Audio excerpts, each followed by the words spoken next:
ಋಣ ಅಂದ್ರ ನದಿ ಇದ್ದಂಗ ಹರಿಯೋದೆ ಅದ್ರ ಕೆಲ್ಸ. ಸಾಗರಕ್ಕೆ ಹೋಗಿ ಸೇರೋದೇ ಅದ್ರ ಕರ್ತವ್ಯ. ಅದನ್ನ ತಡಿಬೇಕು ಅನ್ನೋ ವ್ಯರ್ಥ ಪ್ರಯತ್ನ ಮಾಡ್ಬೇಡ. ಯಾವ್ ನದಿ, ಯಾವ್ ಋಣ, ಯಾವ್ ಸಾಗರ? ಸುಮ್ನೆ ಭ್ರಮೇಲಿ ಬದುಕ್ಬೇಡಿ.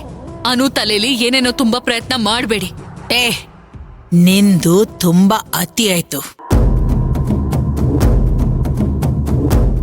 ನನಗ್ ಗೊತ್ತದ ನೀನು ಅನ್ನುನ್ನ ಹೆತ್ತ ಅಕ್ಕಿ ಅಲ್ಲ ಅಂತ.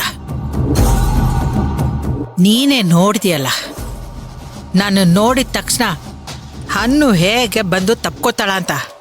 ನಿಮ್ ಜಾಗದಲ್ಲಿ ಬೇರೆ ಯಾರೇ ಇದ್ರೂ ಅನು ಹಾಗೆ ನಡ್ಕೋತಿದ್ಲು. ಸದ್ಯದಲ್ಲೇ ಎಲ್ಲ ಗೊತ್ತಾಗ್ತದ. ಏನೇ ಆಗ್ಲಿ ಏನೇ ಹೋಗ್ಲಿ, ಅನ್ನೋ ವಿಷಯ ಮಾತ್ರ ನಾನ್ ಬಿಡೋ ಅಕ್ಕಿನೇ ಅಲ್ಲ. ಅನ್ನು ವಾಡೆ ಕುಡಿ ಅನ್ನೋದು ನನ್ ಮನ್ಸಿಗೆ ಬಲವಾಗಿ ಗೊತ್ತಾಗ್ತೈತಿ.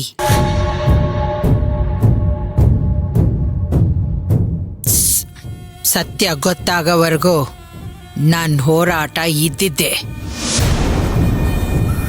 ನಿನಗೂ ಗೊತ್ತದ ಅನ್ನುನ ನೀನ್ ಹೆತ್ತಿಲ್ಲ ಅಂತ.